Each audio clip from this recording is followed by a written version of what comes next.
to the speed at the location of where those cameras have been. There is an exception to that, and you all will be seeing that in forthcoming information. That exception is this year. There's been actually a dramatic increase in speed camera violations in this past year compared to years prior, but all the way up until 2020 and the pandemic, there had been a steady reduction in speed wherever those cameras had been located. The staff remains bullish on the use of speed cameras, and even beyond the use of speed cameras, the location of those cans for where the cameras can be. And I anticipate the budget recommendation that you're going to be seeing this upcoming year is going to include an expansion of locations for where we have the cans and where there is availability, even before we get really good data on the effectiveness.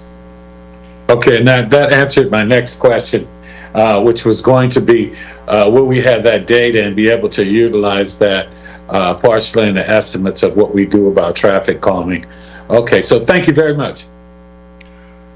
Thank you, Mr. Mayor. Councilmember Ndebumadu, you had a comment? No. Councilmember Rogers, thank you. Thank you. I had the same question that the mayor had. What was going to be the net effect of the police officers being out there, as well as the speed cameras? But I do want to clarify the prices, because I think I got them all, but the chicane was way out of range, which is the $48,000. The last one was the choker. How much was that?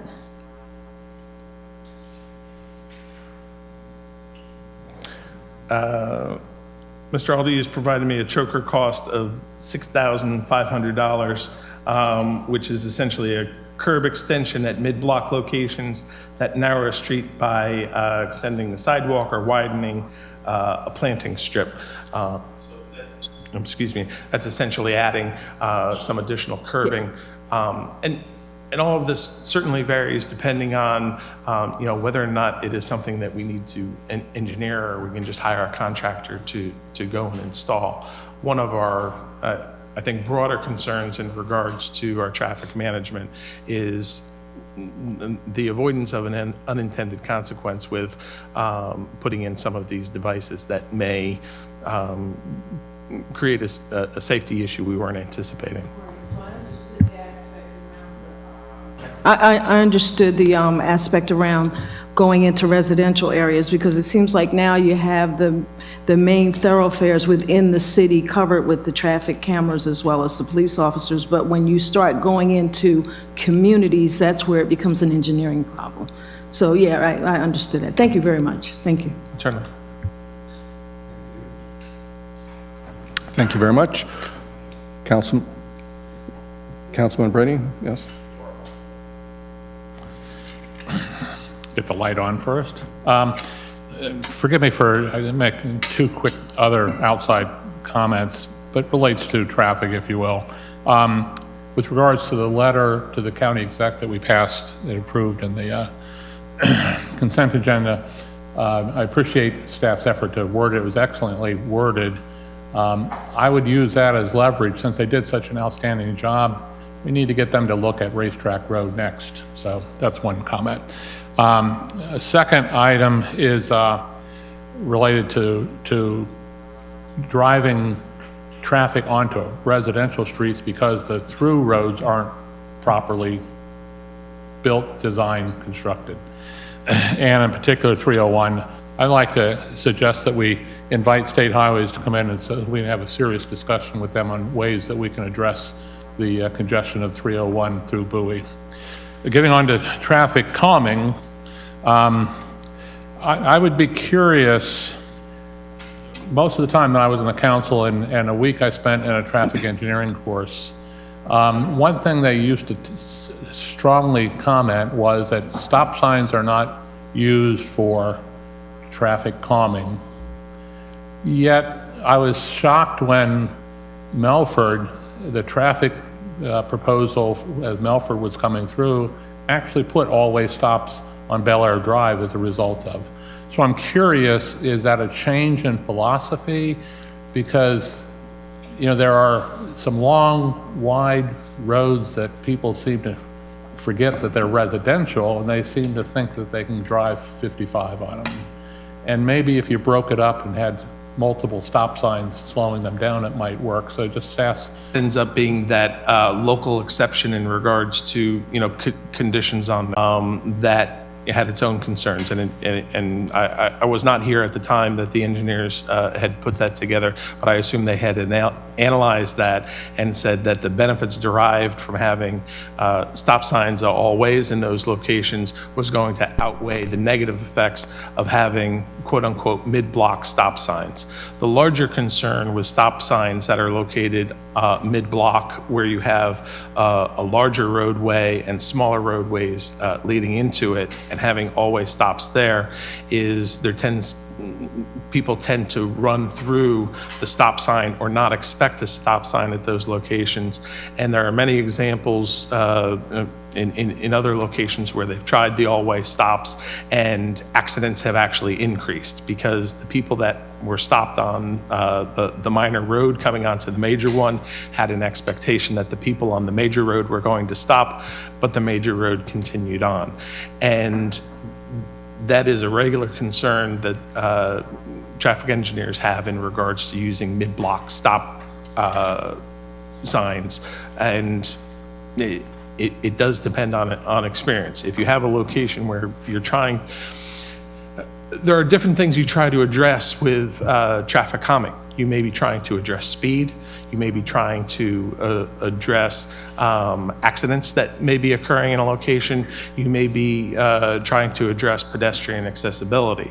And the approach may be a little bit different if you're trying to address speed versus reducing accidents. And I think the majority of what we're talking about when we look at these streets across the city, we're not trying to reduce accidents. We're reducing the potential of an accident or the severity of an accident, but largely what we're trying to address is the perception of speed that people have going through the communities, that people are driving too fast where they're at. Some of the other concerns in regards to stop signs that get put in places where people don't expect is hard braking and hard accelerations. And you find that with speed bumps and some of the other devices as well, is you create a new challenge for the people in the community that people are driving very quickly over that speed bump, and now there's a large clunk clunk noise as the car bottoms out in the middle of the night and things along those lines, and you create new challenges that you didn't expect before. So similar to the stop signs. I didn't mean to cut you off. Were you finished? Yes. Okay. It would be interesting if we could get if the council could get a copy of the traffic study that was done to support those stop signs, because it's contradictory. As you said, there's a grave concerns when adding a stop sign when it's not warranted, yet all of a sudden they showed up. On the third page of your memo, there's the first full paragraph. It says, as we learned at the MML Fall Conference this past week in traffic calming session, a widely used guide on traffic calming is traffic calming state of the practice. I did a Google search this afternoon on that, and the 4 or 5 entries all listed it as being published in 1999. And there's no indication of whether it has been updated or revised. Are we still using a 24-year-old document as the basis for what we're deciding to do now? So at that municipal league session, the presenters were sort of using that as an example of so-called an original document, an original comprehensive study that sort of paved the way for more of that, more traffic calming work in the United States. That is not what we would necessarily use today. That was sort of that first comprehensive study that sort of laid the foundation for it.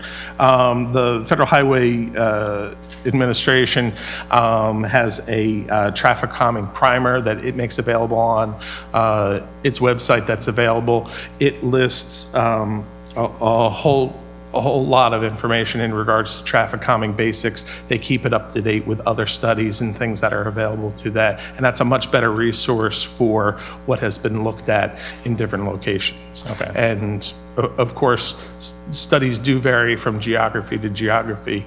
There's, I forget the community, I think it's in Indiana. There's a community that has gone full in on roundabouts, and they have, more than 100 different roundabouts within their community. Their elected officials are fully bought into it. The community's fully bought into it, and it has drastically changed that community from a traffic safety standpoint in terms of reducing accidents, which is a goal that community had. But there was a lot of community buy-in, and they were willing to fund it, and that was one of the things they had pursued. And the interesting term you used there was community buy-in. The problem that we have in this country, at least, is everyone seems to think that the road is theirs to drive it on as they wish. Two quick comments. With regards to the speed indicating signs that you have, the electronic ones, I would support more of them throughout the city.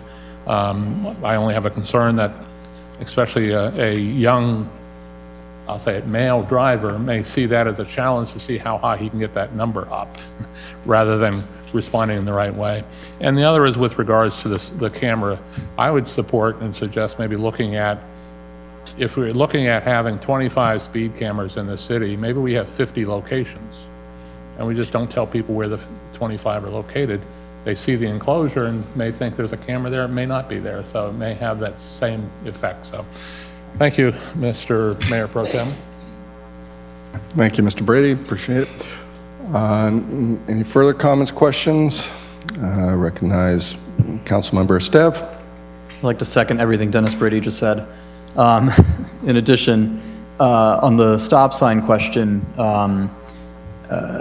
one of the things that's come up in my conversations with State Highway specifically, we've talked about 301 and 197 and a couple other roads, and I've raised the question of stop signs with them. Their perspective, and I don't know that this is a part of their code officially, but what they shared with me was that even though an overuse of stop signs can diminish the seriousness with which people take them, they do tend to slow people down. Even if people might do a rolling stop, they do have the effect of getting people to slow down to a safer speed, to look around, even if they don't come to a complete stop and move forward. I was at Bowie Station Court and Maple Avenue, where we've had a lot of complaints about speeding on a local road, and I observed that at the stop sign midway through that road at Bowie Station Court, I was there for about a half hour with a resident, and sure enough, vehicles rarely come to a complete stop, but they do slow down. And they'll go down to 2 or 3 miles an hour and kind of roll on through and then go on. I strongly endorse and would encourage my colleagues to look seriously at making it easier to implement four-way stops in locations where we have a lot of concerns. It's not a perfect solution. It will engender some frustration from some of our residents, but I think compared to speed humps, compared to a lot of the alternatives, there is some potential there to try and implement that. And I would encourage staff to do as they suggest in their report, which is to come back with us with some more options in addition to the striping and the visual cues, which we would probably need to do in addition to those stops specifically, or implement them alone. I'd be very interested to continue that conversation. My only other comment on the flashing speed indicators, I found over the years that those are a great tool. The first, second, maybe even the third time a resident or a group of residents approach us about speeding, but by the fourth or fifth time, it tends to have the opposite effect where resident perception is concerned, where it begins to send the signal that we're not going to do anything, we're just going to put up these flashing lights, and everyone seems to have anecdotes about how no one takes the lights seriously. So there is the risk of overuse with those flashing lights, and that has come up a lot in my conversations across the area. I appreciate staff continue to work on this. We obviously have more to do. I look forward to those continued conversations. Thank you, Councilmember Estev. Councilmember Ndebumadu. Thank you so much, Mayor Pro Tem Wolfley. Appreciate the presentation, Assistant City Manager Mears. First question is, can you share the status on the follow-up that you had with Prince George's County in regards to the stop sign on Peach Walker and Mount Oak? I don't have a status on that today. I apologize. Okay, and just so my awareness as well as the constituency's awareness, we reached out to the county, let them know about the stop sign, and essentially, do we plan on following up with them on where that might go? We reported it the very next day after we received it, but I do need to make note to make sure that we follow up on that. Awesome. If you could just let us know what the comeback is on that, that'd be super helpful. Thank you. And then based on this report or the memo that you put together, I guess I'd like to understand, is there an approach that you're recommending in the near term? Because I'm not sure that that's very clear here, what the actual short-term approach is. The short-term approach is going to be for the budget that we come back to the City Council with. It will contain a number of recommendations in regards to, I anticipate an expansion of the speed camera program in terms of the locations associated with that, funding associated with more speed awareness in terms of those speed monitoring awareness devices, and those can actually take the place of a number of different styles, whether those are static, where they just display the speed of the car coming along, or they're more interactive, where they could have flashing lights to alert people to going over the speed limit, or ones that even capture data from the vehicles that go along.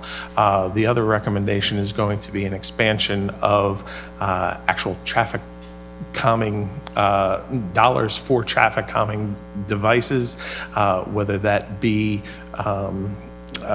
additional striping throughout the community, perhaps a recommendation in terms of where that striping could go to provide visual constrictors, and also a recommendation in regards to physical constriction that we can bring forward to the council. So the council can see this in context of not only do we have this slate of things that we can do, but also what the budget of impacts of those are going to be.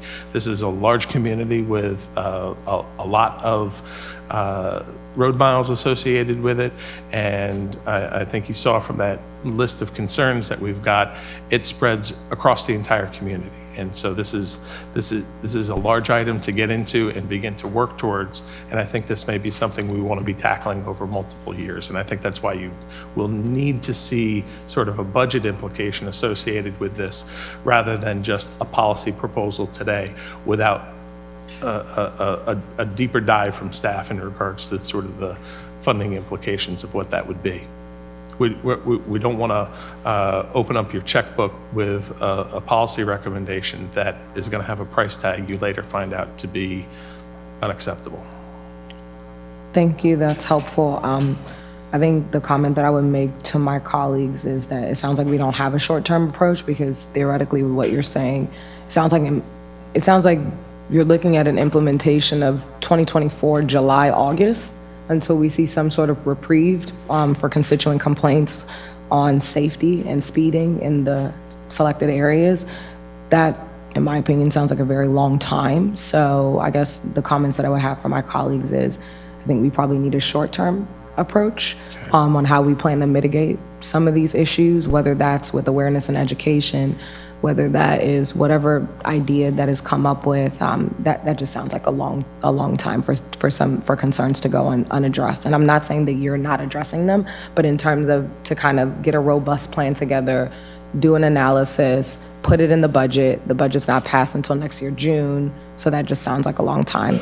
So that would be my feedback there. Then the next question is stripping and visual constriction. Do you have striping and visual constriction. Do you have a estimated cost that's associated with that, or do you still need more time to research that? The costs that would be associated with that would be a determination of what roads could benefit from being striped, and then it is a matter of how much striping you would want to do. If that is taking an unstriped road and putting a center line on it, maybe taking a road that has a center line on it and putting shoulders on it and creating a visual perception of a narrower lane, and that is just going to be dollars per mile in regards to the striping, and then going out into the future would be dollars in the future to refresh that striping. So as a follow-up, with the list of streets that we gave that are listed in this memo, has there been any type of, I guess, attempt to kind of estimate that based off of any number of these roads that were provided? We don't have that prepared comprehensively today. We don't have Deputy Chief here today. The efforts that we've done since then has been in regards to the report out to the traffic safety group in terms of the police department for them to do officer-led enforcement on these streets. Awesome.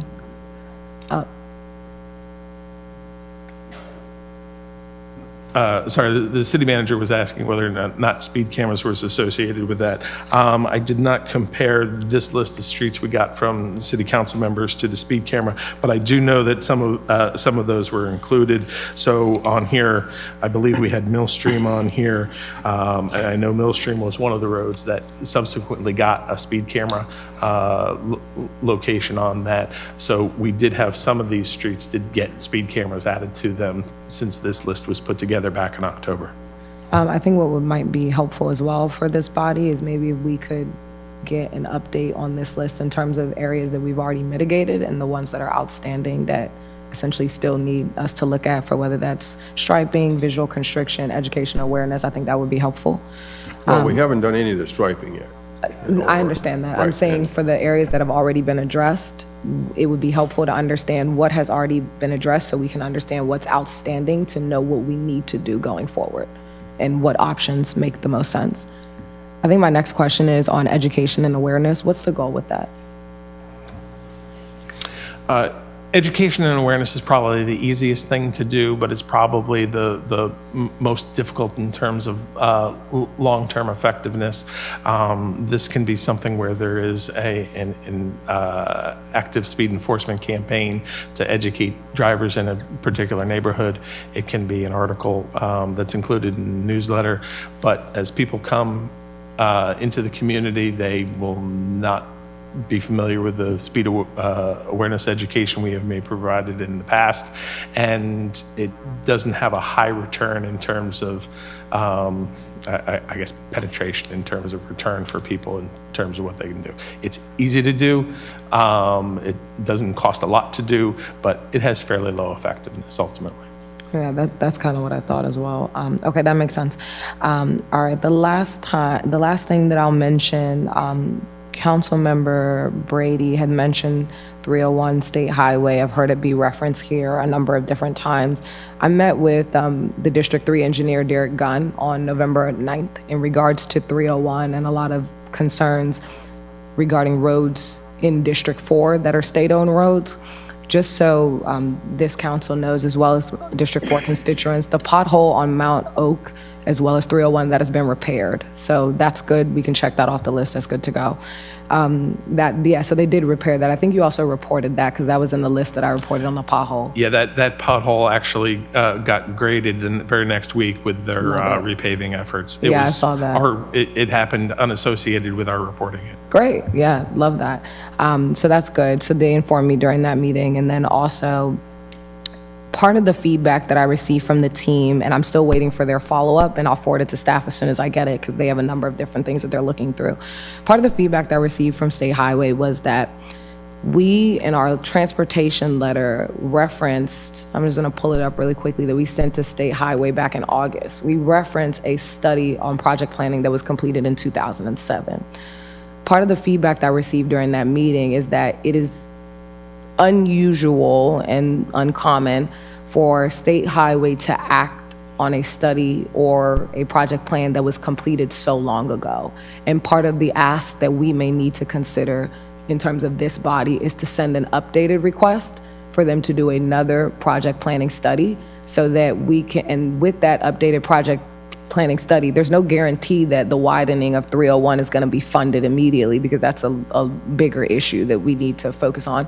But essentially within that, what they can do is assess what are some of those short-term remedies that they can do for now to figure out like what's easier to implement in the foreseeable future while we figure out how do we actually get 301 wide and take up that issue. So I just wanted to share that with this body as well as city staff, that was a feedback that I received during that meeting.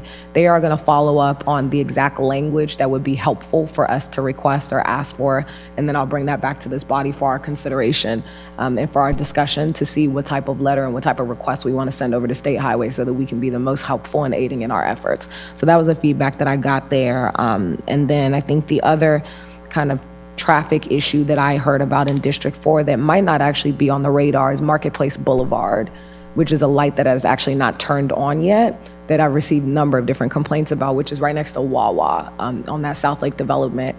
They are also looking into that project, and they'll be sending the project phasing.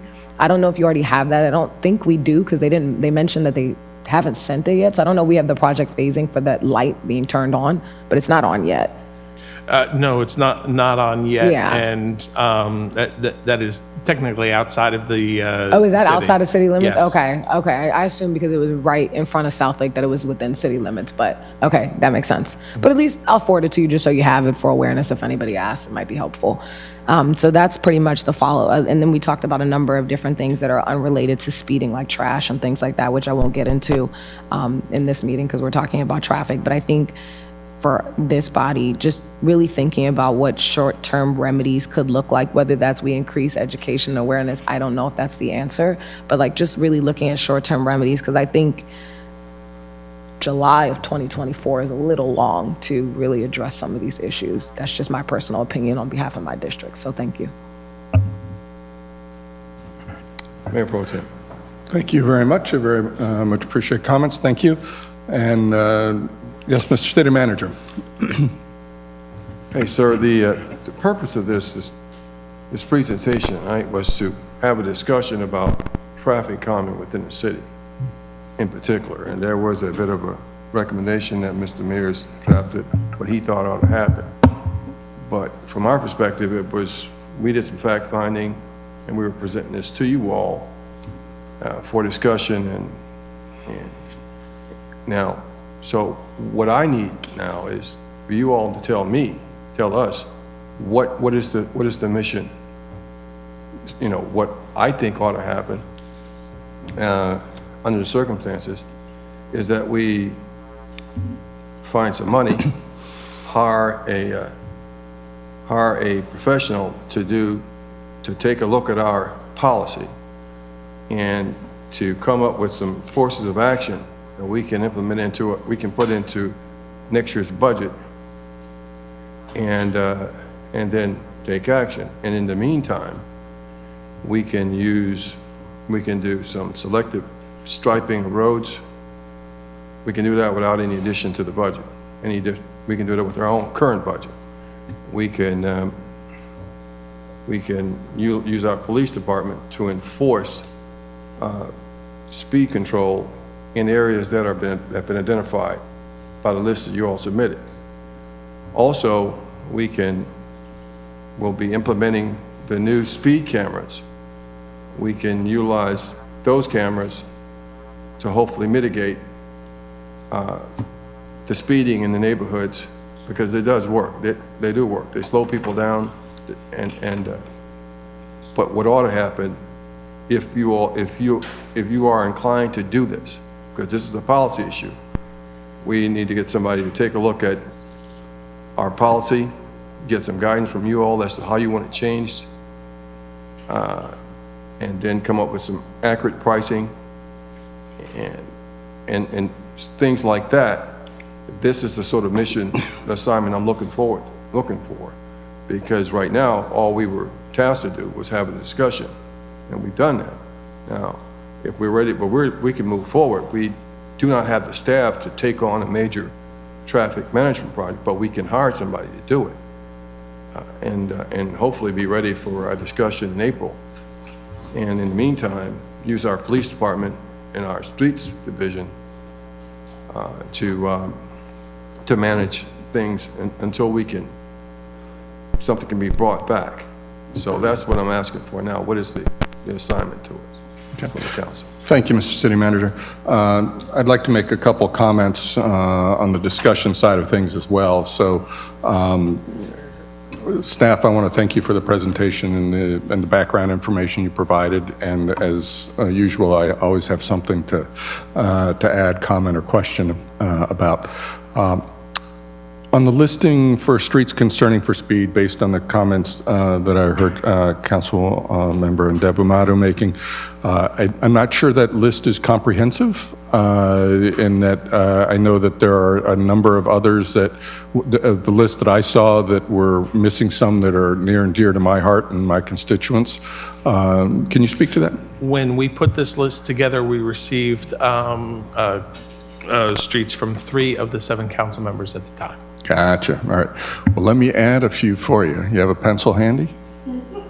There we go. And we have some new council members as well, so perhaps they may want to have the opportunity to provide some input as well. But I know that Tulip Grove and Trinity, I know that Tulip Grove already has interest, or we already have a camera going in that area. But Trinity is something that's a problem area, as are Brunswick and Beaverdale. And then in the K section, Kendale, Cambridge, and Kinderbrook. And in the F section, Felter. I think most of the others were out there, and I would suggest that others may have an opportunity at some point to, or may want to provide some additional thoughts on some of those things, some of those streets, given their recent accession to this council. On the matter of the letters for the state, can we add 197, please? 197 is a notorious accident scene from not just the 2-lane section, but also the 4-lane section with the suicide lane in the middle. That's long-term been an issue, and I know we have speed cameras near the schools, but there certainly warrants some additional attention on those roads there. And then for the county, if you could add Highbridge to that letter, particularly in the end near the Highbridge Shopping Center. There is what I think people assume is a runway because they make the turn, rev their engines, and off they go down the hill on a nice straightaway. And I know there have been a couple accidents, including there's a constituent there who's been the recipient of unintended guests on a couple of occasions that have barged through his fence. And I'm not sure if this is the appropriate place for that, but we'd like to see if we can get the county to look at some bollards or something along those lines for that section across from the shopping center. I want to comment also on on the my favorite example, which is Stony Brook in Superior. And kind of, I think it highlights our issues, or at least my perception of what the issue is with traffic calming. We know we have a problem there, yet the traffic calming studies, persistently come back as kind of don't do anything about it. It just barely misses or suggests some, super onerous thing like completely redesigning that intersection and taking up people's yards and so forth. And I think that that's the type of problem we need to solve, where we know we have a problem from the constituent side, where clearly when those houses are receiving, cars in their front yard as a result of either accidents or accident avoidance, or people are feeling unsafe that they can't cross the road there, that we need to do something. And unfortunately, the traffic calming policies that we have don't yield any solution other than kind of the status quo, which is clearly a problem. I'm agnostic on what the solution is. I don't think it's a traffic camera, a traffic light. I don't think it's a traffic circle, but there are other solutions out there. And I think where we need to be with the policy is in a position where we have greater access to initiate traffic calming efforts so that we can address areas of concern, which may mean just changing the methodology of how we go about that. The other aspect is that I think the policies that we have, as you mentioned, are based on the county, which is a different animal than we are, and they're different than the state. And I don't think a one rule fits all is appropriate. We are obviously closer to our constituents, and we know our neighborhoods. We have smaller areas. We don't have the same level of traffic or expense because associated, miles of roads. So I think we have to revisit the policies in terms of how they differ based on the fact that we are a municipality as opposed to a larger jurisdiction.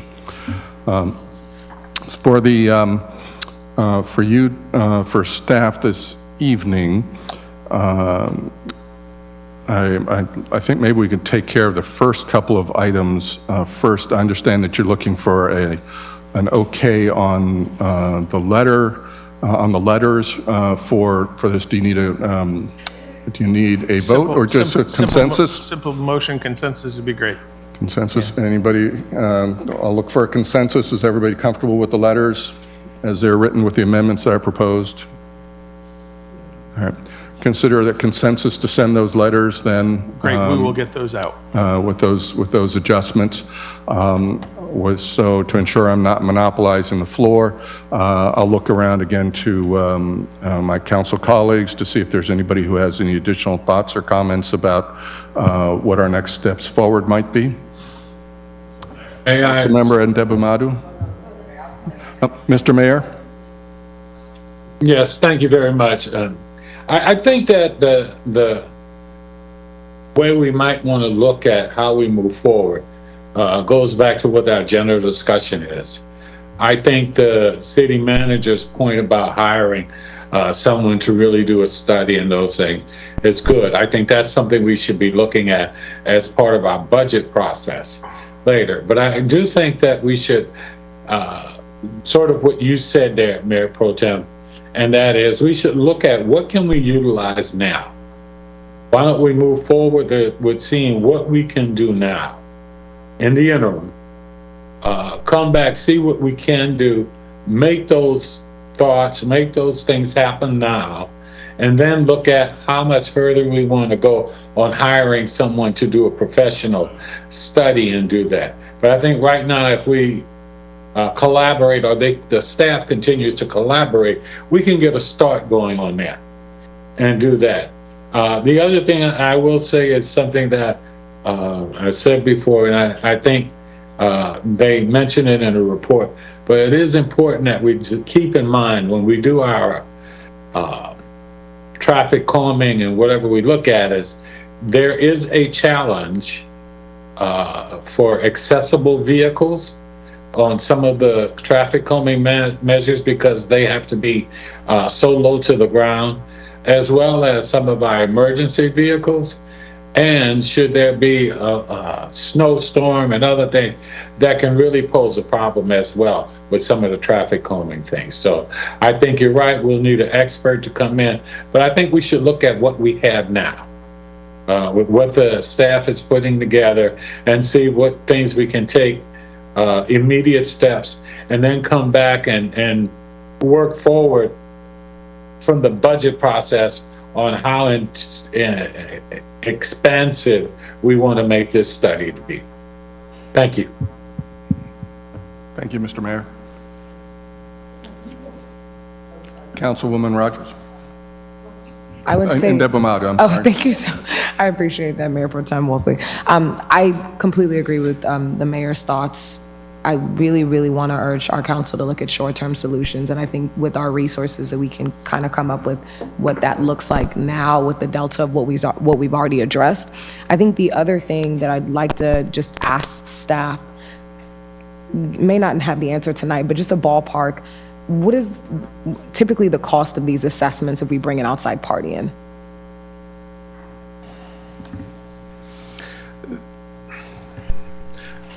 So I guess there's two levels of taking a look at the policy. It can be strictly one that is just an in-office taking a look at the policy and seeing if there is something that needs to be updated to make it more reflective of a suburban municipality rather than a policy that was really tailored to take care of, an entire county with a broader range of street types associated with that.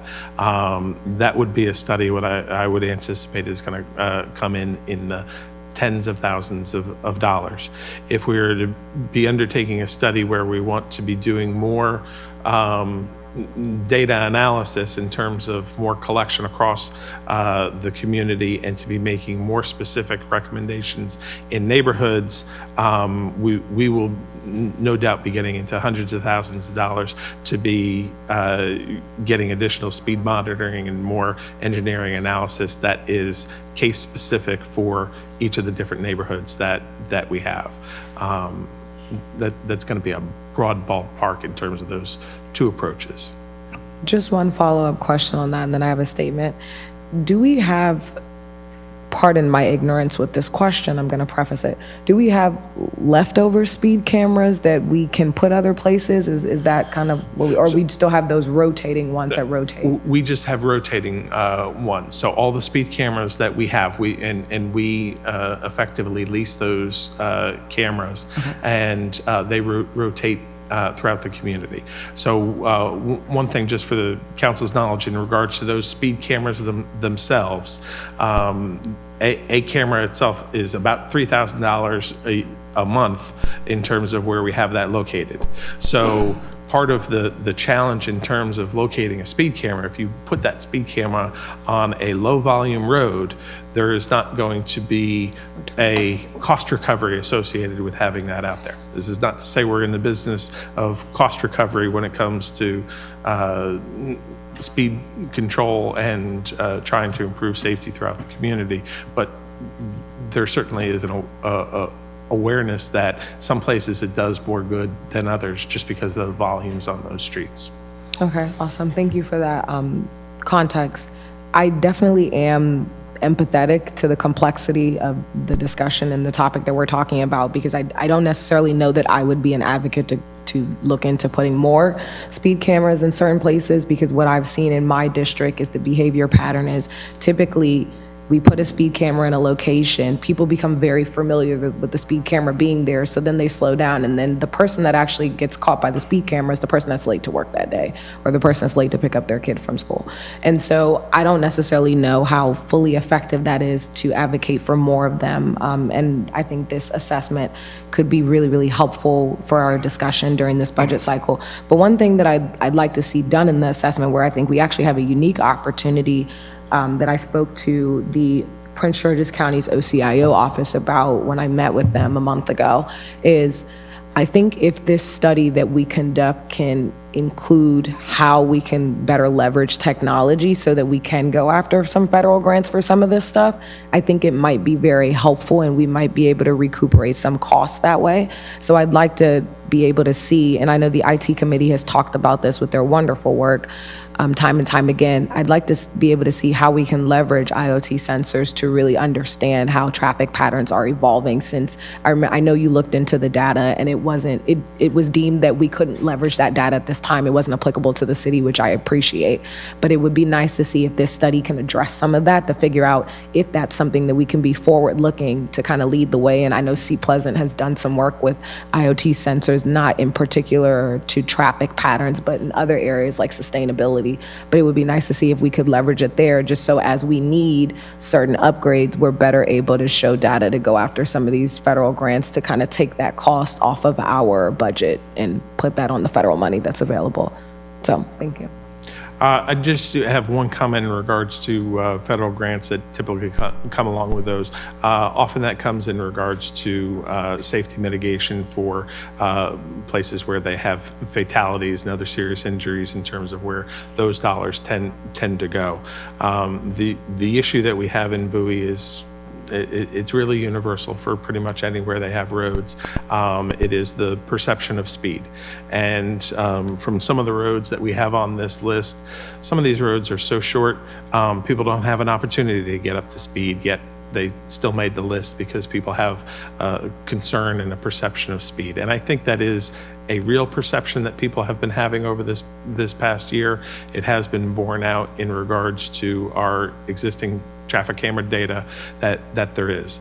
It is pervasive, it is throughout the community, and For Bowie, thankfully, it is not one that is resulting in significant accidents that are getting personal injuries and deaths.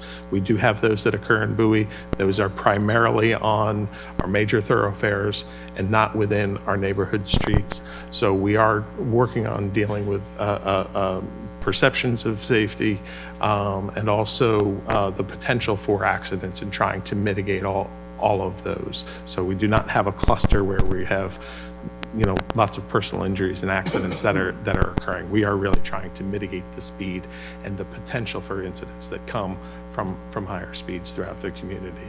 And I think we certainly recognize that the concern that all of you on the council are hearing, it is very broadly felt throughout this community.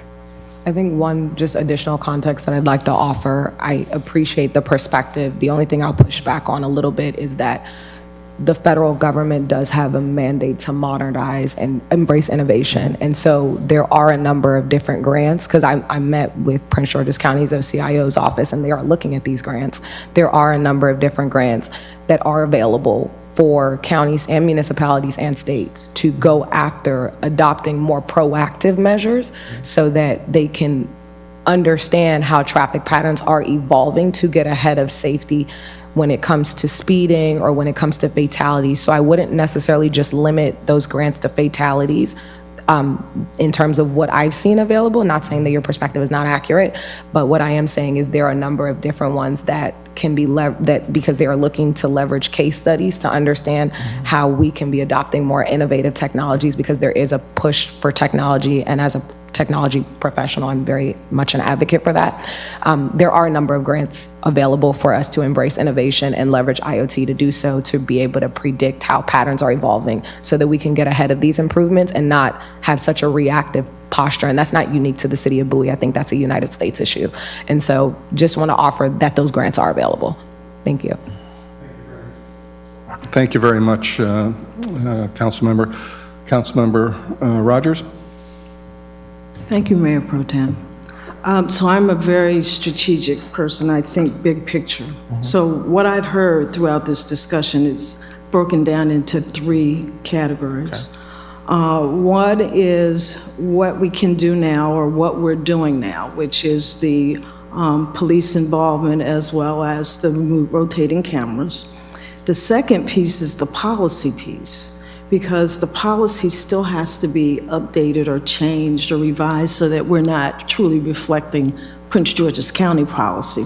And the third piece gets more to what been discussed around funding. That's your assessment piece, where you may have to go to that extra step after you update your policies and bring someone to actually do an assessment, to look at what's the best fit for this community, as well as the funding sources that would be available to help us implement those things. So that's my comment. I think that looking at it from a big picture, it's doable. It's just a matter of organizing it so that we can implement it and make sure that we mitigate people having accidents and getting hit by cars. I appreciate what I heard the city manager say. What's the next step?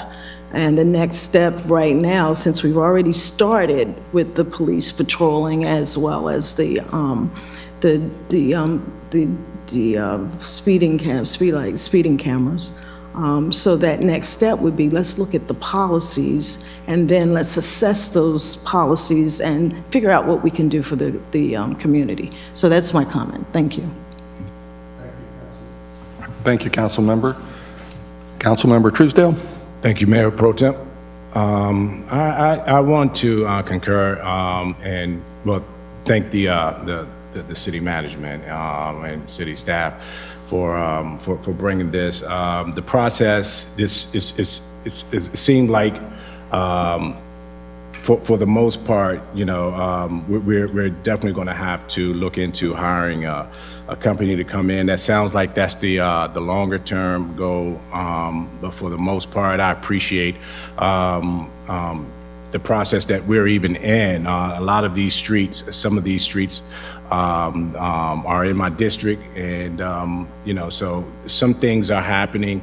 For the most part, a lot of my constituents, they are, they're more concerned about, just having police presence in terms of, kind of the old-fashioned, you may have a police here, kind of trafficking, not trafficking, but, taking measurements and speed periodically. So what does that look like in terms of a shorter term? It may be something that can, be a smaller budget for a shorter term goal right now. So I think there are two things in your comment in regards to people wanting to see police. That is very much a perception issue and a feeling of safety. The ability to see an officer in my neighborhood, I feel safer. When I see the officer in my neighborhood, I feel like the traffic concerns I have are being addressed. And there are a lot of things that speak to just that visibility of officers really aid in that psychological comfort of people, regardless of what the accident data is or the safety data is. There is absolutely perceptions that people have by seeing officers. As you may be familiar, the city of Bowie, as many other communities, have challenges in terms of hiring officers, and we are below our full complement of police officers. We actively recruit and hire, but for quite a while now, we have been below our full complement of officers. So from what we have budgeted and what the direction the council has given, we have not succeeded with that in terms of being able to hire a full complement of officers across the community. So when we are able to do that, when we get enough interest in people being police officers again and realizing what a great place it is to work for the city of Bowie and law enforcement, as those come about, that will help those issues. But in terms of the traffic calming, in terms of all of these measures here that we discuss, very much the purpose of these is to remove the need from an officer in regards to doing this. That the perception of safety, the actual reduction of speed takes place through psychological or physical measures that generate that safer environment without having to use an officer. Officers are highly effective when they are right there. When they are not on that street, the effectiveness goes away. So we'd love to have officers all over the community to be able to address all of this, but even our full complement of officers would really not be addressing all of these concerns. All right, I appreciate your concern, but my perception of officers, it caused me to slow down very quickly. And there are some areas I know that, like on Mount Oak and Mitchellville Road, it's periodically you have a speed camera, not a speed camera there, but officers there, and with them not there that morning or that evening, it kind of gives you that thought that, look, just calm down, speed, be light on the pedal. So yeah, but thank you. Thank you, Councilmember. Councilmember Estev? Really quickly, can we add to your list, Dan, of streets, Whitehall, Chapel Forge, Yorktown, and Overbrook, and I can follow up with exact block areas. We have a tiered traffic calming implementation list. The lowest on that list could include things like striping, visual cues, etc. What I would suggest as a policy consideration is that we currently have a petition process through which residents can override speed study results to get certain traffic calming implemented on their streets. It's been done around the city. It requires 90% of all residents on a given street and 60% on all side streets to sign. That's very high. What I'm wondering is, for our lowest tier traffic calming, particularly striping, painted visual cues, and I would like to add to that four-way stops, maybe we can lower that threshold significantly, maybe 20% on the street that is impacted. Since those are low-cost measures, they're not going to bust the budget, and, getting 20% of people on Whitehall Drive is still quite a lot of people. Something like that could go a long way in addressing both the sense that residents have about their want to be engaged, their feeling of control over the process, as well as the effect of having certain traffic calming implemented in an incremental, not over the top kind of way. I think that would go a really long way in addressing a lot of residents' concerns. Does staff have any thoughts about something like that? Mayor Pro Tem, I'd like to chime in on this one. What I think we ought to do with the policy, this policy is your policy, it's not ours, it's yours. So, but what we can certainly do between now and the next time we have a discussion, whenever you assign it, we can have our city engineer and some of his people go through the policy and lower the standards and lower the bar, which is what we're talking about here, right? All right, and then bring that policy back to you so that you can take a look at it. Either bless it, tell us to take it lower, take it higher, and then set forth. But that would be a real work session here. But we'll, the next time we come back, if this is what you want, we'll go back, take a look at that policy. Dan's in charge of a task force. They'll sit there, and where 60% is required, we may come back and say, okay, let's make it 30, and so forth, and so that you can get to the real traffic calming easier, which is what I think we want here. That's one of the things we want. And so, because I've been in cities where, the street, you took 50% of the street residents to get a speed hump. And there was no concern for the side streets. Now, so one question, do we want to keep that in there? That's a question I have for you right now, because I'm inclined to take it out, and then there's a focus on the street. But that's the sort of thing, we're gonna come back, we're gonna mark up this study, put our recommendations in there, bring it back, so we can have a 30, 40-minute discussion where you all can say, okay, we like this, we don't like this, we like this, but it's gonna be like a little tedious. But that's what it's going to take to get through it. It may be all we can do that day. But so at the end of it, you say, okay, this is the policy that you all can vote on, and we can then implement. How about that? If I may. Mr. Steff, anything more? Sorry, just on the city manager's remarks. I think something like that would be a good idea.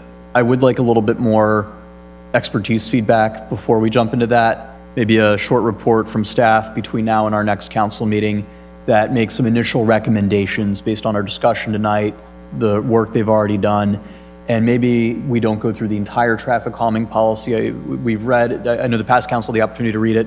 It is a bit long, but maybe we can target policy changes in certain low-hanging fruit areas that we have discussed before as a council. But I think some level of recommendation from staff between now and our next meeting would be appreciated before we do a complete policy review. Because I'm certainly not an expert, and I'm not sure that I would be comfortable just going through the margins and crossing out what I personally. The recommendations that would come from us would be a recommendation from our city engineer, who is an expert in traffic, and if that's what you all want, otherwise we can do it any way you like. Understood. Okay. Thank you, Mr. Steff. Mr. Mayor? I think that the conversation is good, and we're on the right track. I think it would be great to have a marked up policy that gives us some general guidelines, but I think it would be advantageous for us as a council to make sure that be a working document, one that we can start with. And as we talked about doing a working session, and maybe even have, if we believe we need outside expertise, as Councilmember Steff pointed out, then we do that. But I think we also have to understand that we can take this policy and do it incrementally, one portion at a time, and start to implement that. So we don't have to do everything in one swoop of the pen. So we can look at taking it in pieces and doing it, and understanding that this is a major issue, and it may require a lot of time on our part as a council to really digest and understand all the nuances of what we need to do, because this is something moving forward for the city that we hope will be there for a very long time, because we'll do such a good job with it. Thank you. Thank you, Mr. Mayor. All right, if I may, I'll take an opportunity here to, any further comments or questions? Mr. Brady? Thank you. Real quickly, and maybe the two newest members on the council don't have the document, but this isn't the first we've discussed this as a body. This is a carryover from the previous council. Has, at any point in the previous discussions, have they actually have they looked at and gone over and been provided a copy of the traffic calming measure? So this traffic calming policy that we're discussing now was discussed by the previous iteration of the council. Right. We did not go through it specifically at the last conversation. I believe it was more like a couple of years ago that we had actually looked at the policy and had talked about the policy. It was, maybe even a little more than 2 years, maybe more than 2.5 years ago that the council received and read and talked about the policy itself.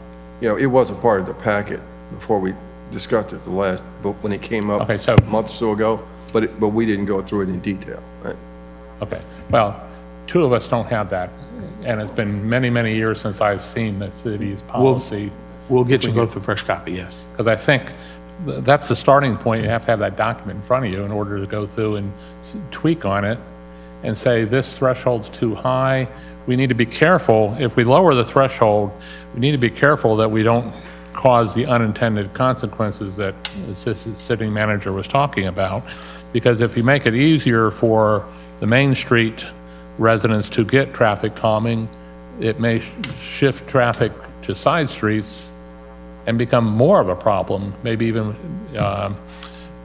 more threatening situation develops. So I think we need to have the document in front of us as we're going through and talking about it, because tonight I've seen and heard a lot of generalities about what traffic calming is about, and I'd rather, the engineering me, the analytical approach, I want to have the document in front of me as we go through and talk about this is inappropriate, this is excessive, why didn't we think of this?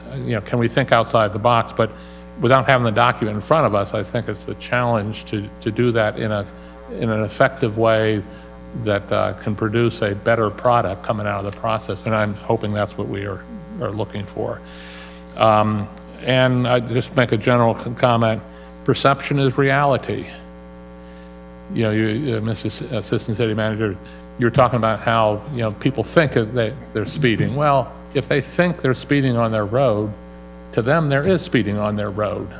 And when I see a car drive down the road, I don't, looking at it, I say, I don't think that's doing 25. I don't think it's within the speed limit, but I don't know because I don't have a trained eye. If I had a radar gun, I would definitely know.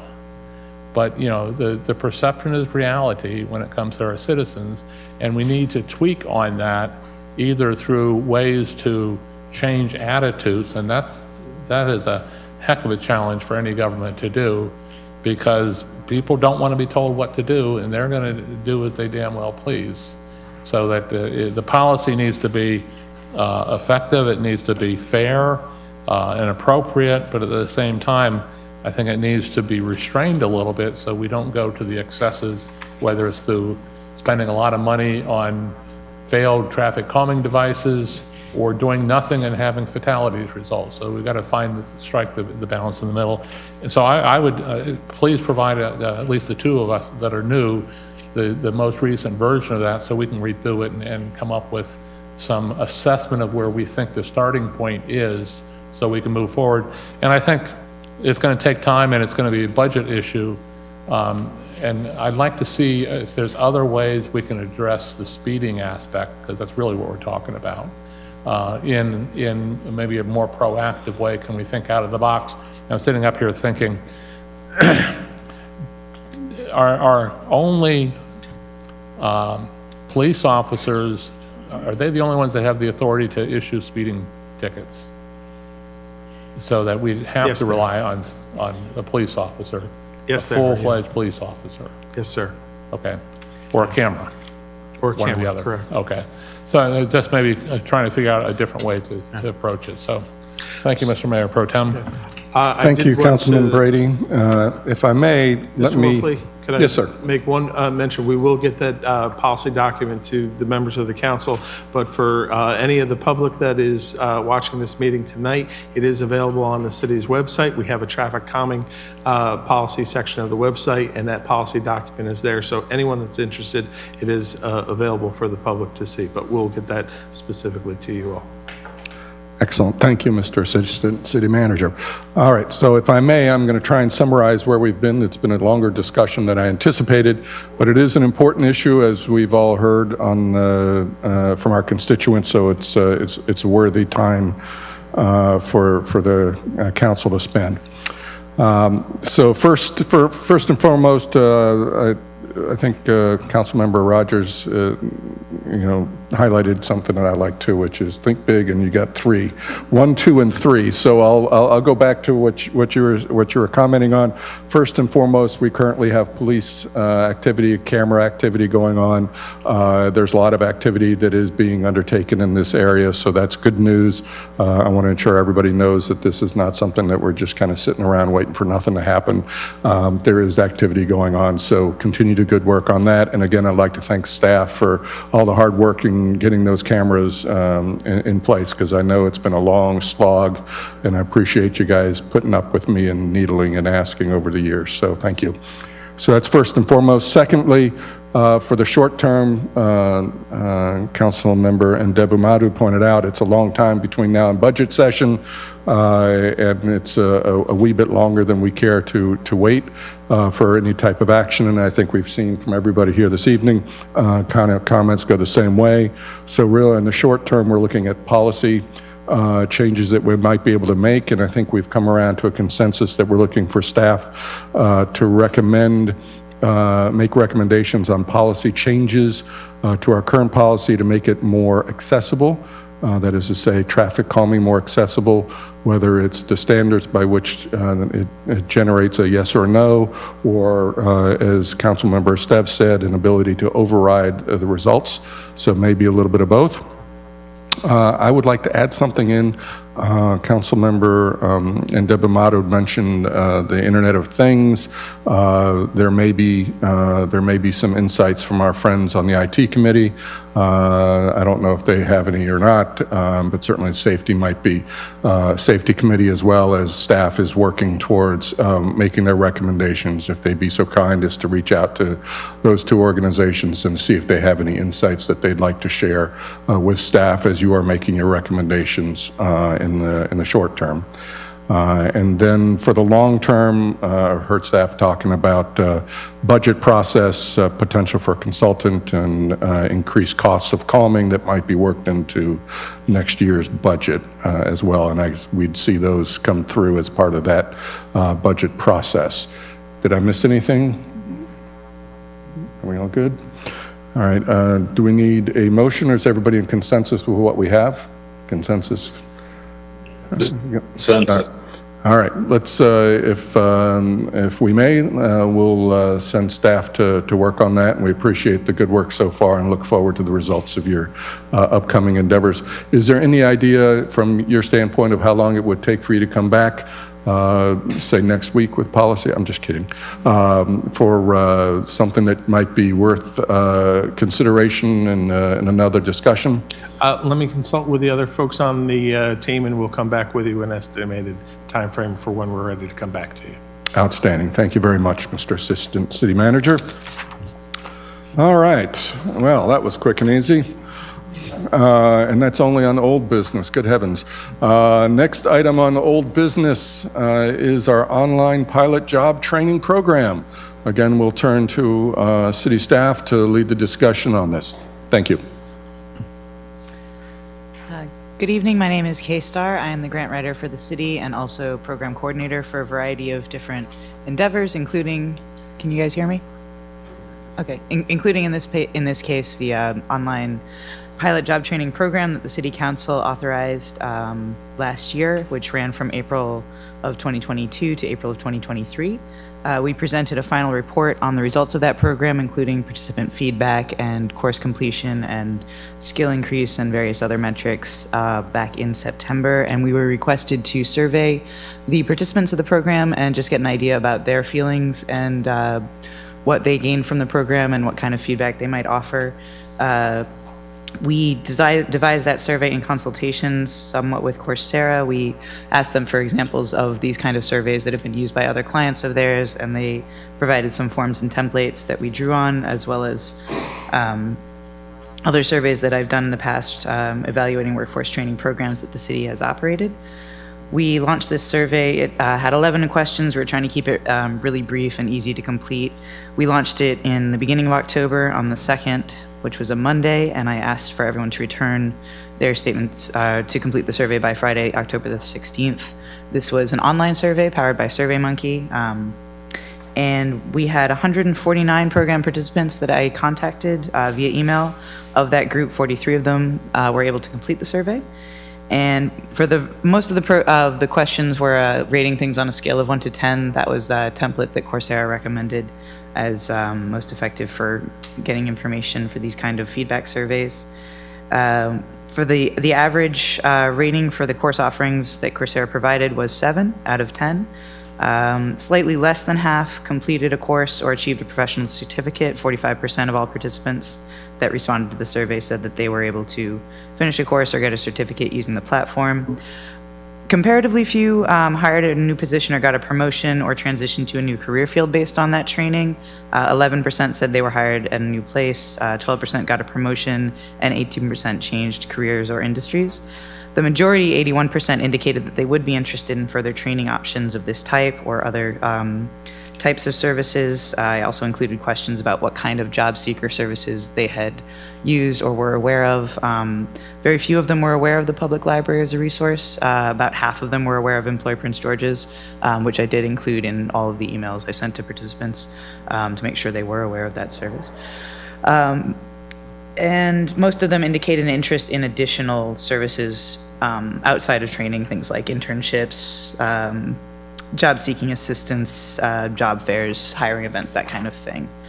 Nearly half of the respondents, 21 of them, left some sort of comment. Most were fairly positive about the program, enthusiastic about potential further support for job seekers in the county.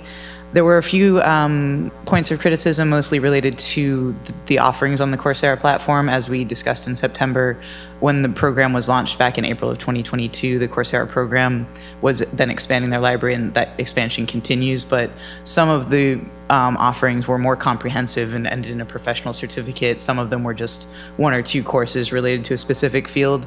And since this program obviously was open to all city residents, there would be some folks where what they were interested in was heavily covered, and other folks where the topics they were interested in just were not yet available on the platform or were not covered as in depth. So that seemed to be the main breadth of that criticism. A few also felt the need to clarify that the training they received was a factor in them getting a new position or getting a promotion, but not the only piece of that change in career or job. So that pretty much summarizes the data from the survey. I have the full response, and that was included in your packet, so you guys can. Computer labs that would be hosted by the city. The technology would be provided by Employ Prince George's, so the computers themselves. The city would come up with some sort of staffing and scheduling and access for the public. It would be free and open, and it would include access to their various training programs, which includes Coursera and I believe a few other platforms. And that's a conversation that's ongoing, and we know that they are bringing online a number of other programs or expanding programs for job seekers here in the county. And that information is also, I believe, included in your packet. So any questions about the report or the survey? Can you provide the final summary of the recommendation? So the conclusions that we got, the recommendation from staff is for us to continue conversation with Employ Prince George's and coordinate with them, because they do have a wide variety of programs targeting a wide variety of populations: youth, veterans, seniors, people looking to transition careers, people with different education levels. The computer lab program that they pitched to us just 2 months ago. As I said, it's a new program that they're getting various municipalities on board with, and it sounded like it could be an excellent opportunity for the city of Bowie. The staff is not recommending that we proceed with our current Coursera. Our feeling is that Employ Prince George's provides a comprehensive program, including Coursera licenses at a much higher level than the city does. Thank you. You're welcome. All right, I'll open up the floor for comments, questions, thoughts on the council. I'll start with Ms. Ndebumadu, please. I promise you one day it'll have a ring to it and you won't forget it. Ndebumadu will roll off the tongues of all smoothly and silky. There you go. There you go. First of all, I just want to thank you so much for the report. It was great. I have 2 requests. The first one is, would we be able to just forward this assessment and presentation in County Councilmember Watson's office? I think this would be helpful information for her to just have. So that's the first one. And then I think the second question that I have is, if we can, based off of the survey, which is kind of what I already thought, is there a way to possibly just maybe include a section in our spotlight of what Employ Prince George's has to offer so that we could just spread the awareness to the constituency? So I think that's a gap that I see as well. Just a lot of people don't know about the resources that are there. And then I think the other thing I'd like to highlight as feedback to see if there is an area of opportunity, I think that might apply more to Una's department. I've heard from a number of different veterans in District 4 who are looking for support as they transition back into the workforce. So I think anything that we can do to maybe highlight and just whether that's, just speaking more to what resources are out there that are in a more direct and concise and clear manner, I think that would be super helpful and kind of bridge a little bit of that gap. But other than that, great presentation. Thanks for it. And those are my thoughts. Thank you. Thank you, Councilwoman Ndebumadu. Councilwoman Rogers. Thank you, Mayor Pro Tem. So a couple comments. This is stuff that I'm just very interested in, and it piques my interest every time I hear about self-directed online programs. So I took a class with Harvard University, and it was self-directed, it was online, it was leadership. And part of the training was around why people, they were doing assessments on why people do not complete self-directed training, because it was even a problem with Harvard University getting people to complete self-directed training. So this is not unusual, this is common, so we understand that. So I appreciate that. The other piece is Employ Prince George's. Putting on my other hat with the Bowie Chamber, Walter Simmons was the keynote speaker for our annual meeting earlier this year. And before I heard him talk, I didn't know much about this organization. They're a great organization, and they have great resources, and they have training. And I always tell folks in any type of business setting or whatever, always look for partnerships, because if someone has the expertise and is doing it well, leverage it. And I think the decision to leverage and use Employ Prince George's is a great idea. So that's all I have to say. Thank you. Thank you, Councilmember Rogers.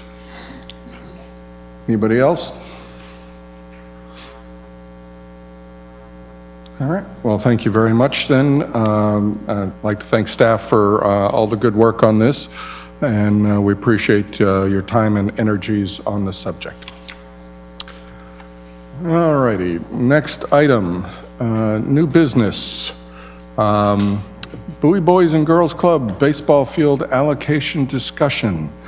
This was put on the agenda, I believe, by Councilmember Estev. Mr. Estev, the floor is yours. I don't want to steal any thunder from our guest, who I know has been waiting with his 2 young children a very long time, so I'll turn it over to our visitor tonight from the Bowie Boys and Girls Club. Thank you. I did have a few slides that were up, but it looks like they've gone away.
Mayor Pro Tem? Yes, sir, Mr. Mayor, we're waiting for technical solution for our slide deck. May I take one moment, a minute to mention something right now? Absolutely. The floor is yours, Mr. Mayor. Okay, yes, I'd like to ask us all to keep our thoughts and prayers for the city of Greenbelt. As I was made aware, Councilmember Rick Gordon passed away suddenly yesterday. And I just want to make sure that we, as a council, but also as a city, pass on our condolences and our support for the city of Greenbelt and his loss. So again, if we could, please keep in mind the family of Rick Gordon, as well as all the residents of the city of Greenbelt. Thank you. Thank you, Mr. Mayor. Excellent. All righty, floor is back to you again. Thank you. Thank you, Mayor Pro Tem. Good evening, council members. Congratulations on your election. I, too, did not bring a picture of a hatchet, but I'll say, in the spirit of baseball, this is a team sport. My name is Brandon Bowers. I'm a resident of the city of Bowie and have lived here for the past 13 years, and I'm joined today by our 14-year-old daughter, Olivia, and our 10-year-old son, Coleman, who was put to sleep or has woken up since during the traffic calming discussion, so it had its intended effect, at least on him. I'm here today as the coach of Bowie Baseball's 11U travel baseball team. Bowie Baseball is part of the Bowie Boys and Girls Club and offers recreational and travel baseball programs to its 425 players. Baseball is an incredible sport that not only develops athletic ability, but also teaches invaluable life skills such as teamwork, discipline, and resilience. This is especially important for the youth in our community, who deserve every opportunity to grow and succeed, both on and off the field. I personally benefited from participating in Boys and Girls Club sports and aged out of the foster care system at 18 years of age. Sports kept me off the streets and placed countless positive mentors in my life. At a time when crime rates are rising nationally, we need to be investing in youth programs that deter crime and violence and promote integrity, hard work, and commitment. For the past 5 years, I've been a head coach of a Little League team with South Maryland Little League in Davidsonville, Maryland. Over this past summer, I decided to start a team here within Bowie, focusing on 11-year-old and 10-year-old travel baseball. My goal in starting this team with the Bowie Boys and Girls Club was to plug a gap that existed where we only had 8, 9, and 10-year-old teams, and then 13-year-old teams, with a significant gap in an age group of players that we were losing to neighboring counties, those being Anne Arundel, Howard, etc.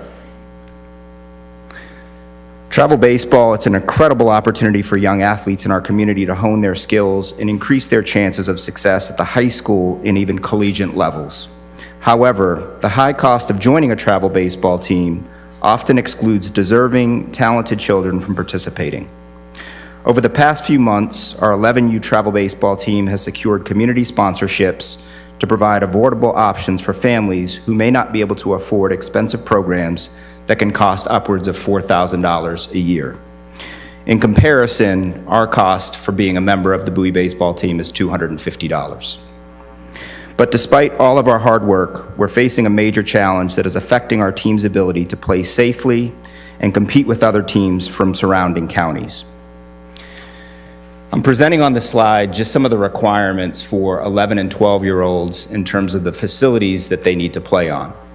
A 50-foot pitching mound measured from home plate to the pitcher's mound, 70-foot base path between home plate, first base, second base, and third base, and team dugouts. The point of this is those requirements are relatively low at this level of baseball. Currently, there is no baseball field in the city of Bowie suitable for 11 and 12-year-olds to play on. We are using a softball field at Allen Pond Park and a portable pitching mound, which is not only unsafe for our players, but reflects poorly on the city's commitment to youth sports. Furthermore, the current location is located next to a basketball court at Allen Pond Park, where our kids are exposed to marijuana smoke, and parents from both the home as well as visiting teams have frequently complained about their children's exposure to it. All Bowie boys and girls baseball teams play at Jericho Park, with the exception of our 11 and 12-year-olds, and 13-year-olds for the time being, while one of the fields is being renovated, the 90-foot diamond. At Jericho Park, there's 4 different size fields that accommodate both softball as well as baseball. A 60-foot diamond for our 8 and 10-year-olds, a 90-foot diamond for our 13 and 14-year-olds, and the other 60-foot field is a softball field that is currently being used by adults for softball and kickball. There's also a batting cage that's enclosed, which is a premium training aid in youth sports, especially baseball.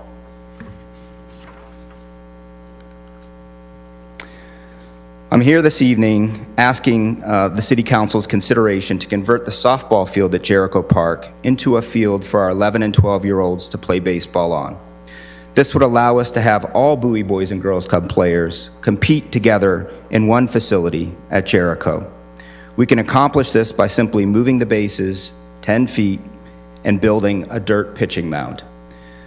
As a travel baseball coach, I have the opportunity to visit many neighboring counties and their facilities, and they often have sports complexes like Jericho Park, which enables them to host tournaments, but also to ensure that they've got a program that allows players to play throughout 8 all the way up to 13 and 14-year-olds when they go off to high school and hopefully compete at that level. By converting this field, it will not only provide our team with a safe and suitable location to hone their skills, but it will also show that the City of Bowie is committed to investing in youth sports and continuing that investment. We owe it to the youth of Bowie to invest in the future of this great sport and provide them with facilities they deserve. This would help create an inclusive Boys and Girls Club baseball park, which would provide the opportunity to host tournaments and further attract the attention of sponsors and passionate players. Not only will this benefit our current players, but it will also attract more young athletes in our city, bringing in revenue to our local economy. In conclusion, I urge you to consider the importance of baseball in the lives of our youth, and to make the necessary changes to the field at Jericho Park that will allow us to play safely and compete at the highest level. Let's work together to provide the youth of Bowie with the chance to learn and play baseball without having to find another baseball program outside of our city and county. Thank you for your time and consideration. Thank you very much. Mr. Stepp? I really appreciate the presentation. I know that we have Mr. Spurgeon, our Acting Community Services Director here tonight, who I suspect probably has some thoughts or comments on our presentation, and the extent to which we've got the coach and Mr. Spurgeon here tonight, maybe we can sort some things out and figure out how we can move forward here. Sure, absolutely. Thank you. Good evening, Mayor and Council. Nick Spurgeon, as Councilman Esteve mentioned, Acting Director for Community Services. Mr. Bowers, you're 100% correct on your assessment of not having a 70-foot diamond in the community. There is one. It is owned by Maryland National Capital Park and Planning, which is Fox Hill number 3. It is maintained by Maryland National Capital Park and Planning Commission, but the city does not have one in inventory.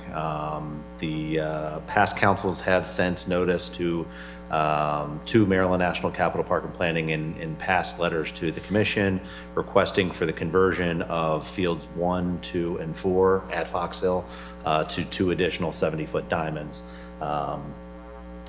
Relative to this request, as far as the budget is concerned, we estimate that the pitching mound would be between $8,000 to $10,000, irrigation up to $5,000 an upgrade. So max $15,000 would be needed to make these changes at this field, especially since there's no outfield fence modifications that are required.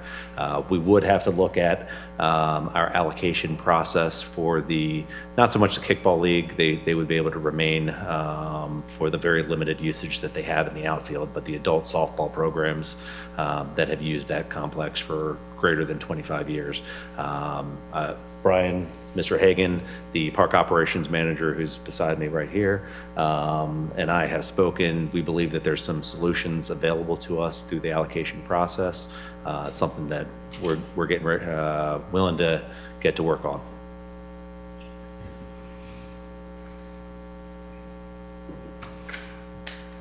So if I could follow up real quick, Ben, I apologize. Yeah, So good. Mr. Spurgeon, it sounds like you're saying that you're talking about a $15,000 cost, which involves installing the permanent pitching mound at the appropriate distance and irrigation? That's correct. And part of this endeavor calls for cutting out part of the outfield to make sure that the arc is proper to allow for the proper run distances for the base paths, and some slight modifications to the irrigation system. But again, we're confident at the $15,000 price point for this particular project. Gotcha. Is $15,000 something that you have in a discretionary budget to be able to operate on shortly, or are you guys all out of discretionary funds right now? No, we do not. That's not how we operate. So no, we do not have that available. All right, understood. So we would be looking about at a significant delay, basically including this in next year's budget and moving forward. That's in the correct. short term, you mentioned some potential allocation juggling that might be possible. Did I hear that correctly? That is possible. However, it doesn't really gain them anything with the shorter base distances and inability or lack of desire to use the portable mounds, pitching mounds. Gotcha. In the hope of trying to just work through short-term solutions before we make a budget request, and I would like us to make a budget request to make this adjustment in next year's budget, knowing that that's a little ways off for the team that's playing now, could I just ask that Mr. Bowers be able to get your information directly and follow up with you directly? 100%, yes. Okay. Yeah. I think cutting out as many middlemen as possible will help facilitate this a little bit. Yep. As I know that they were previously at the field at Fox Hill and then got jostled out by an adult team. Which resulted in this domino effect of allocation issues. Absolutely. We'll exchange information right after this meeting. All right, I really appreciate that. Thank you, sir. Can I just ask staff real quick, since it doesn't just impact Mr. Bowers and his players and their families, but the reporting about the marijuana smoke, which can be smelled at Allen Pond, is concerning to me. I know that we've had conversations with our county and state officials about this as well. But could we just staff follow up with us to a brief via email, the current council, just a quick summary about what the existing cannabis laws are, what is currently permitted and not permitted in Bowie, and also just give us a quick summary of how our enforcement process currently looks when it comes to cannabis, because nobody should be at Allen Pond Park smelling cannabis for any reason. If I may interject on the part for city staff, if I'm not mistaken, the entire park is a smoke-free zone. And under that circumstance, it's Mox Nix as to what's being smoked, notwithstanding the fact that there might be some other consideration. That is correct. And that we ought to be pursuing that as aggressively as possible at the no smoking level, plus whatever may or may not be feasible at the cannabis level. Well, nobody's supposed to be smoking at all, you're right, at the park. So we will press the issue with our rangers and our police department, now that we've been notified that some people believe people were smoking marijuana, that we weren't aware of that, but we'll certainly press that with our park rangers. And if that is the case, then we'll have our police department come out and help us if we need be to get people to put out whatever they're smoking and or leave. That we're going to take that action as a result of this gentleman's comments. Mr. Sev? Real quickly, I know we've had staff level conversations with parks and plannings, and I believe our park rangers as well about this specific issue. I think it was generated, in fact, by this complaint as well as one other. And my understanding is that part of the issue is uncertainty on the part of rangers about the extent of their enforcement power. So they will approach a person in a vehicle who's got the windows rolled down and is smoking. We'll manage that. I mean, we'll make sure they know what they can do and can't do. Gotcha. And when it's time for them to call the police or not. Understood. We'll take care of that. One thing that I know Maryland National Capital Park and Planning has begun doing in some of their parks where they've had recurring issues is installing automatic tag readers and simply basically banning certain individuals from coming into some of their properties entirely when they've had repeat issues. I know that they've done that with some success at Saddlebrook East Park. Just something I'm throwing out there for consideration. Well, that would be a policy issue on your part to put that in place where we would ban people based on on that sort of thing. But what we will certainly do is have our park rangers thoroughly monitor that particular facility and with some special treatment. And when they identify people that are smoking marijuana, that they call our police department and have them handle it from there. Gotcha. Yeah. May I? Mr. Mayor? Yes, going along with that, I think there are a couple of things that I would like. I think this is all something we should really look forward to trying to accommodate. When it comes to the smoking, I would ask that if we could, city manager, initially, put up more signage that makes sure people truly understand that there's no parking there, that it leaves no question that they can visibly see that all smoking is banned within the entire park. I think the other part that we need to look at, and I think as we move forward, we don't want to continue that domino effect of doing something good here and then causing problems for other groups as we move forward. So let's make sure when we talk about the allocation of the field and those who use it, that we do everything we can to support this program and do what we need to do, including talk with, in the short term, Maryland Park and Planning about utilization of what they have and seeing what we could do there. And then trying to make sure that whatever decision we make and when we look at it, that it's something that we do to try and accommodate everyone in the process, and not, like I say, continue the domino effect of then forcing other people out. I'd like to thank the coach for what he's doing because it's so important that we support our young people. And I think it's important that we provide the facilities and the access for them to pursue that. So having said that, my real thing is, city manager, if we can get more signs up to notify people and let them know about that, that'll be helpful. And number two, let's see what we can do even to work with park and planning some more. But that's something we can talk about a little more offline and with park and planning from the staff.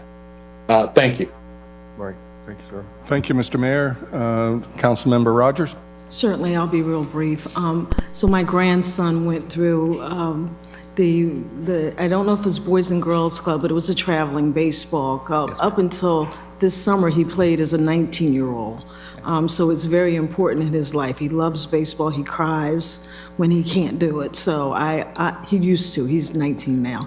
But one of the things that I was wondering, as a new person on the block, I believe in partnerships, private and public. And we have the Bowie Bay Sox right here in Bowie. And it seems like, you know, some folks sitting in this room probably have some influence where there can, you know, I don't know, it could be a conversation, an introduction, and maybe they can contribute toward, that's just my idea, toward the cost of the mound, because I think it is very important, and I think it's a wonderful thing to do. So thank you for what you do. Yeah. Thank you, Mayor Pro Tem. May I respond to that just real quick? So Bowie Bay Sox, yes, we have established a relationship with them. Adam Poole is their marketing manager. So we're doing both fundraising efforts, but also some player development in partnership with the Bowie Bay Sox. I think in terms of the facility, there are a lot of different programs out there. Major League Baseball offers funding to municipalities who are looking to invest in facilities. It sounds like money is, a consideration for many projects and initiatives that the council is considering. There are ways for us to do this outside of the traditional budgeting process, and I would be happy as one to take some of that initiative on myself as a resident of the city and somebody who wants to see us continue to grow the game. So happy to take some initiative there. Thank you very Thank much. you. Thank you, Ms. Rogers. Councilmember Ndebumadu. Thank you so much, Mayor Pro Tem Wolfley. I think, well, first of all, thank you so much for what you're doing. I played softball in my elementary and middle school days, so very much passionate about this topic. I think one of the things that we could look at in the short term is possibly writing a letter to Bowie Bay Sox and seeing how they might be able to support some of the organizations that are in the city, as well as writing a letter to Monumental Sports. Ted Leonsis puts a lot of money towards this stuff. And so I think the way that we can support you as a city government is making that ask in addition to your ask and in combination to show the urgency and just show the impact of what the team is doing and how it's impacting children here in Bowie. So I think that's something that's rather light lift and shift that we can do based off of Councilmember Rogers' suggestions as well as Monumental, because I think they have a lot of money to give and we would love to receive that and help you receive that for you. Thank you. Thank you, Councilmember Ndebumadu. Councilmember Brady? Thank you, Mayor Pro Tem. Thank you for bringing this to our attention.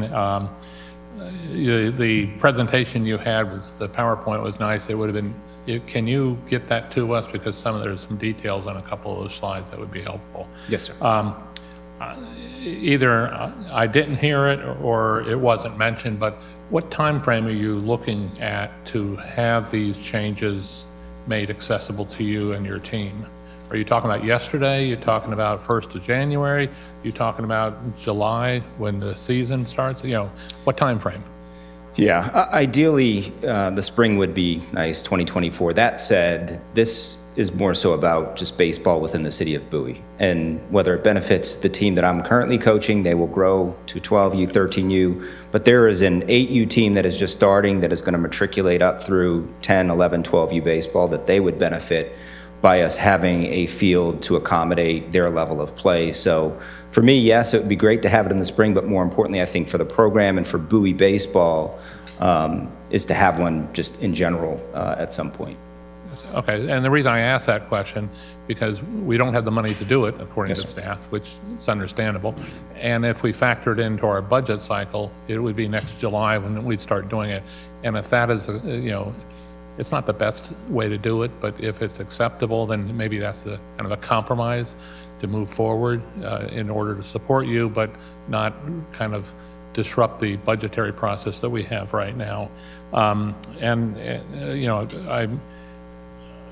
Also, we need to be careful that when we accommodate one group, we may negatively impact another group. So we need to be very careful with that, but I'm sure staff will factor that in as they move forward with that. So thank you. Thank you, Mayor Pro Tem. Thank you, Councilmember Brady. All right, any others? Seeing none. I'll summarize, I think, where I believe we ended up with this discussion. So short terms, looks like we have some work that staff will engage with Mr. Bowers in terms of scheduling, some opportunities that might exist within the existing infrastructure. There's also the opportunity for the budget year coming up that we'd see something there, notwithstanding efforts for alternative funding to include other sources like Major League Baseball, Leonsis, or other groups. And then, of course, the consideration of a trickle-down effect that might affect other parts of the community, which I think staff will be adroit in addressing. So I thank you very much for coming today, Mr. Bowers. Very much appreciate your time and your commitment to the community and to our children. It is greatly appreciated. And whatever they're paying you, they ought to double that. I think 0 times 0, it comes 0 times 0 is 0. Comes in right at the same time. And thank you, Mr. Staff, for bringing this to council's attention as well. Thank you, Council. Thank you. All right. With that having been said, the favorite motion of the day, adjournment. Is there anyone who'd like to pose that motion? Mr. Mayor Pro Tem, I'd like to move to adjourn. Motion's been moved and seconded. Proper motion and a proper second. All in favor? Aye. Thank you. You had me worried. All opposed? All righty. Meeting is adjourned. Thank you all. Good job, Mayor Pro Tem. Thank you, Mr. Mayor. Good night.